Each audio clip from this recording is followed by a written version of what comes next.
The useless search, एक बेकार खोज। Hello and good morning friend, this is Sanjeev Jain. तो आइए मैं आज सुनाता हूँ आपको एक बड़ी अमेजिंग स्टोरी। तो एक बार जो है एक आदमी वो है अपने गुरु की खोज में निकला। तो उसको दिल में था कि मैं एक गुरु का शिष्य बनना चाहता हूँ और मैं लेकिन अपने लिए एक परफेक्ट गुरु ढूंढना चाहता हूँ। I want to be the disciple of a perfect master, एक ऐसे आदमी जो कि वाकई में एक सच्चे गुरु हों। तो वो अपने गांव से बाहर निकला। और जब वो गांव से बाहर निकला तो उसको जो दिखाई दिया कि एक पुराने पेड़ के नीचे एक आदमी बैठा हुआ है। और वो देखने में अच्छा आदमी लग रहा था, उसने देखा तो उसने स्माइल किया। तो वो उसके पास आया। तो उसने कहा, बाबा एक चीज बताओ, ऐसा लगता है आपने बहुत एक्सपीरियंस है आपको और आप काफी घूमे हो दुनिया को। तो उसने कहा, हाँ मैं काफी घूमा हूँ दुनिया को, मैं एक वॉन्डरर हूँ और मैं पूरी दुनिया में घूम घूम करके ही मैं अब यहाँ आया हूँ, मैं थोड़ी देर रिलैक्स कर रहा हूँ पेड़ के नीचे।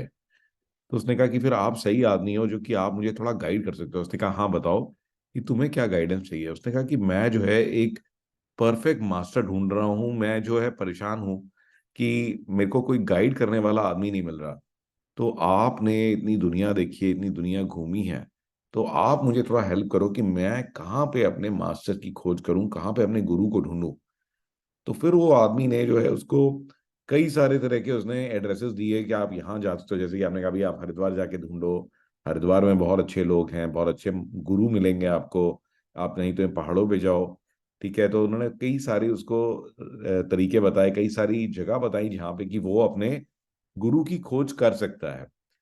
तो वो आदमी जो है उन्होंने उसको थैंक यू बोला और वो अपनी खोज में निकल गया। और 30 साल बीत गए और वो जो है गांव से गांव, शहर से शहर ढूंढता रहा, ढूंढता रहा, ढूंढता रहा, मगर कभी भी उसको वो आदमी नहीं मिला जो कि उसके गुरु की और उसके एक जो कहते हैं कि एकदम परफेक्ट गुरु की जो उसके दिमाग में इमेज थी उसको फिट कर सके। तो वो बहुत ही डिप्रेस था और फाइनली जो है वो लौट करके 30 साल बाद अपने गांव में आ रहा था। तो जब वो गांव में आने लगा तो फिर से उसको वही पेड़ दिखाई दिया और फिर से वही आदमी नीचे बैठा हुआ दिखाई दिया। तो देखते ही वो उसको एकदम से ऐसा लगा कि यही मेरे गुरु हैं। और इमीडिएटली उन्होंने उसको रिकग्नाइज किया, उनके चरणों में गिर गया। तो फिर जो है उसने उनसे पूछा कि गुरुजी एक चीज बताइए कि आपने जब मैं आपसे मिला था तो आपने उसी टाइम मुझे क्यों नहीं बोल दिया कि भाई आप ही वो गुरु हो, तो मैं बेकार में आपने मुझे जो है खोज में लगा दिया। आपने उस समय मुझे क्यों नहीं कहा कि आप ही मेरे गुरु हो। तो उन्होंने कहा कि नहीं, मैं ऐसा नहीं कर सकता था। जब इस समय जो था, उस समय जब आप खोज पे निकल रहे थे, आप मुझे पहचान नहीं पाते। ठीक है ना, और आपको कुछ एक्सपीरियंस चाहिए था।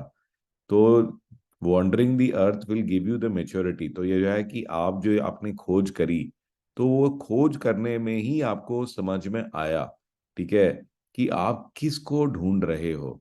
ठीक है, तो जो खोज है वो भी अपने आप में जरूरी थी, जिससे कि आप रियलाइज करो कि अल्टीमेटली कि आपको गुरु कैसा चाहिए, कौन आपका गुरु है। राइट। और इसी वजह से मेरे को था कि आप अभी तैयार नहीं हो। ठीक है ना, आप मेरी प्रेजेंस को समझ नहीं पाए, आप मेरी जो खुशबू है उसको पहचान नहीं पाए। और उस समय जो है अगर मैं कुछ भी आपसे कहता तो आप उस चीज को मानते नहीं। तो ये जो खोज है ये आपको खुद ही करनी थी। तो जो जो यंग आदमी है था वो भी खैर अब एजेड हो चुका था, 30 साल बीत चुके थे। ठीक है ना, तो वो उनके चरणों में बैठ गया। उसने कहा कि मुझे जो है यहाँ से जाने के बाद अक्सर जो है एक पेड़ की जो है सपने में एक पेड़ आता था। और ये एग्जैक्टली वही पेड़ है। तो देखते ही इस पेड़ को मेरे को समझ में आ गया, तो मुझे सपनों में आता था कि जो मेरे गुरु हैं इस पेड़ के नीचे में मिलेंगे। और कमाल की बात यह है कि जब मैं निकला था खोज के ऊपर, तब भी मुझे ये पेड़ दिखा था, बट मैंने इसको देखा ही नहीं। तो मेरे को याद ही नहीं था कि ये वही पेड़ है, वरना मैं बहुत पहले ही आपके पास आ गया होता। तो आप बिल्कुल सही कह रहे हो। तो ये जो स्टोरी है इसका मॉरल यही है कि when the student is ready the teacher appears. तो कई बार क्या होता है कि हम लोग बहुत खोज कर रहे होते हैं कि हाँ for the right answer, for the right solution. और कई बार वो जो सोल्यूशन है वो आपकी आंखों के सामने ही होता है। हम इधर उधर खोज करते रहते हैं, but the solution is in front of you. अगर आप थोड़ी देर के लिए शांत हो जाएं और थोड़ी देर के लिए अपने अंदर ही खोज करें, तो आपको वो सोल्यूशन मिल जाएगा, आपको बाहर कहीं भी जाने की जरूरत नहीं है। राइट। हम लोग कई बार जो होता है कि सेटिस्फाइड नहीं होते, इधर से उधर उधर से इधर ढूंढते रहते हैं। अगर आप थोड़ी देर अंतर ध्यान करें तो हो सकता है कि सॉल्यूशन आपकी आंखों के सामने ही हो। चलिए आज की एक छोटी सी टेक टिप देता हूँ। तो गाइज रिसेंटली अभी 2-4 दिन पहले ही लॉन्च हुआ है नया phone. This is the one plus open. तो मैं जो है फोल्डिंग फोन काफ़ी यूज़ करता हूँ, already galaxy Z fold use कर रहा हूँ। तो this I found to be pretty amazing. तो मैंने इस फ़ोन को स्टडी किया। ऑल दो फ़ोन तो एक्सपेंसिव है, बट क्योंकि आजकल लोग जो है 1.5 लाख रुपए के और 1.25 लाख रुपए के फ़ोन नॉर्मली खरीद रहे हैं, तो you might consider this phone as well. तो इसकी खासियत क्या है? तो इसकी खासियत क्या है फ्रेंड्स, कि जो नॉर्मल फ़ोन होते हैं और जो फोल्डिंग फ़ोन होते हैं उनमें फ़र्क क्या हो जाता है कि ऑल दो फोल्डिंग के अंदर में स्क्रीन का साइज बड़ा होता है, बट फोल्डिंग हैवी बहुत होते हैं। बट कमाल की बात क्या है, इन्होंने इसका वेट जो है आईफोन प्रो मैक्स से भी कम ही रखा है। तो एक ऐसा फोन जिसकी सिंगल स्क्रीन है उसका वेट 242 ग्राम्स और इसका वेट सिर्फ 239 है। इसका जो हिंज है वो बहुत ही अमेजिंग है। इसके अगर आप रिव्यूज देखेंगे ऑनलाइन तो यू विल बी सरप्राइज। एक और कमाल की बात क्या है कि जो मेरे पास गैलेक्सी फोल्ड है उसकी जो फ्रंट स्क्रीन है वो बहुत ही पतली है, बहुत ही नैरो है। तो कई बार वेबसाइट्स को खोलने में, एप्स को खोलने में बहुत तकलीफ होती है, इवन उस पर टाइप करने में दिक्कत आती है। बट इन्होंने एग्जैक्टली वही फॉर्म फैक्टर रखा है जो कि एक normal one single screen phone का होता है। और कमाल की बात जो इन्होंने बताई है वो ये है कि जो ये स्क्रीन है, तो मैंने देखा कि गैलेक्सी फोल्ड पे जो स्क्रीन है उसकी ब्राइटनेस बहुत कम है, बट इसकी ब्राइटनेस जो है 2800 निट्स है। तो जो मेरा गैलेक्सी फोल्ड 3 है उसकी ब्राइटनेस केवल 1300 निट्स है। तो कई बार हम गाड़ी में जा रहे होते हैं या फिर बाहर होते हैं, आउटडोर होते हैं, तो उसको यूज करना बहुत ही मुश्किल हो जाता है।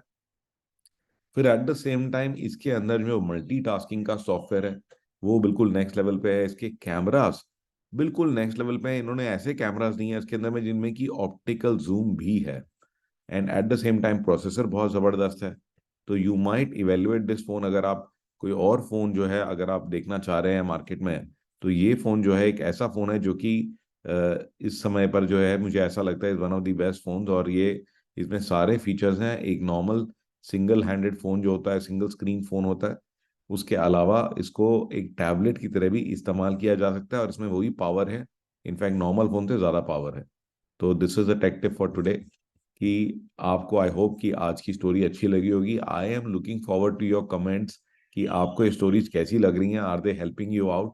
एंड प्लीज मेक श्योर कि ये जो स्टोरीज हैं मैं इनको कैसे इस्तेमाल करता हूँ कि I always share them with my team जब भी मौका मिलता है, to inspire them, to motivate them. तो जब भी आपकी मीटिंग्स होती हैं, वीकली मीटिंग्स या फिर आपकी मंथली मीटिंग्स होती है, तो उनमें इन स्टोरीज का आप इस्तेमाल कर सकते हो और अपनी टीम को मोटिवेट कर सकते हो। So thank you and take care. I look forward to seeing you in the next story.